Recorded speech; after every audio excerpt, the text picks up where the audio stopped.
നമസ്കാരം. മീഡിയ കമ്പാനിയുടെ വളരെ പ്രാധാന്യമറിയിക്കുന്ന ഡെയിലി അപ്ഡേറ്റിലേക്ക് സ്വാഗതം. എല്ലാവരും അറിഞ്ഞിരിക്കേണ്ട പ്രധാനപ്പെട്ട കുറച്ച് ഇൻഫർമേഷനാണ് വീഡിയോ വഴി ഷെയർ ചെയ്യുന്നത്. ഫെബ്രുവരി മാസം തന്നെ PM കിസാൻ സമ്മാൻ നിധിയുടെ അടുത്ത ഇൻസ്റ്റാൾമെൻറ്റ് 22ാമത്തെ ഇൻസ്റ്റാൾമെൻറ്റിൽ ഉൾപ്പെടെയുള്ള കാര്യങ്ങൾ ഉണ്ടായിരിക്കുമെന്നുള്ള റിപ്പോർട്ടുകൾ വരികയാണ്.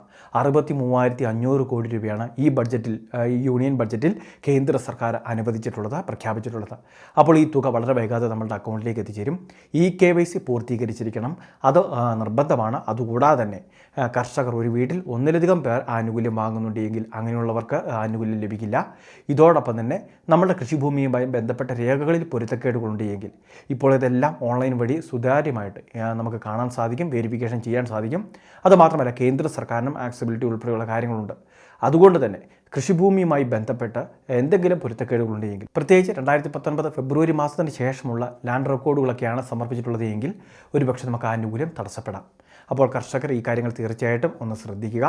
ആനുകൂല്യം വാങ്ങുന്നതിന് പുതിയ രജിസ്ട്രേഷൻ ഇതുവരെ ആരംഭിച്ചിട്ടില്ല. എന്നാൽ ഇപ്പോഴും രജിസ്ട്രേഷൻ ചെയ്യാൻ സാധിക്കുന്ന ഒരു വിഭാഗം ആളുകളുണ്ട്.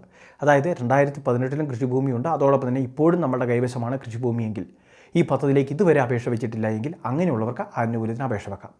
അങ്ങനെയുള്ള സമയത്ത് നമുക്ക് മുടങ്ങിയിട്ടുള്ള എല്ലാ ഗഡുക്കളും, ലഭിക്കേണ്ട എല്ലാ ആനുകൂല്യങ്ങളും ഒരുമിച്ചോ അല്ലെങ്കിൽ 1-2 ഗഡുക്കളിലൂടെയോ അക്കൗണ്ടിലേക്ക് കയറുന്നതായിരിക്കും. രണ്ടാമത്തെ മറ്റൊരു പ്രധാനപ്പെട്ട അറിയിപ്പ്, ഡിസ്ട്രിക്റ്റ് മെറിറ്റ് സ്കോളർഷിപ്പിന് വേണ്ടിയുള്ള അപേക്ഷകൾ ആരംഭിച്ചിട്ടുണ്ട്.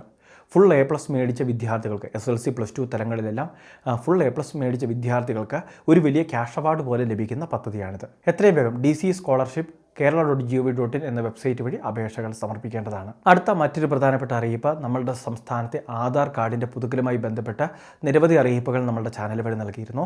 പ്രത്യേകിച്ച് കുട്ടികളുടെ ആധാർ ബയോമെട്രിക് അപ്ഡേഷനുമായി ബന്ധപ്പെട്ട അറിയിപ്പുകളും കഴിഞ്ഞ ദിവസം നൽകിയിരുന്നു. ഇനി അത് മാത്രമല്ല, പ്രത്യേകമായിട്ട് നമുക്ക് ഫോൺ വഴി മൊബൈൽ നമ്പർ ചേഞ്ച് ചെയ്യാനും മേൽവിലാസം ഉൾപ്പെടെയുള്ള കാര്യങ്ങളിൽ മാറ്റങ്ങൾ വരുത്താനും സാധിക്കും. അതിനു വേണ്ടിയിട്ടുള്ള ആധാർ ആപ്ലിക്കേഷനും പുറത്തിറങ്ങിയിട്ടുണ്ട്.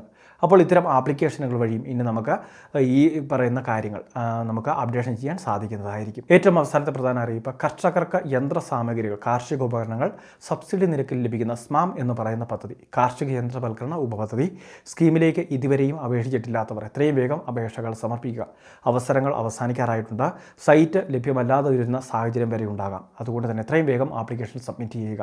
നമുക്ക് ഏതുതരം ഉപകരണങ്ങൾ, ഇലക്ട്രിക് പമ്പ് സെറ്റുകൾ, അതോടൊപ്പം തന്നെ മറ്റെന്തെങ്കിലും മോട്ടോറുകൾ ആവശ്യമാണെങ്കിൽ അത്തരം കാര്യങ്ങൾ, അതോടൊപ്പം തന്നെ കാർഷിക മേഖലയുമായി നമുക്ക് ആവശ്യമുള്ള വിവിധ ഉപകരണങ്ങൾ, ഇവയെല്ലാം തന്നെയാണ് നമുക്ക് സബ്സിഡി നിരക്കിൽ വാങ്ങാൻ സാധിക്കുന്നത്.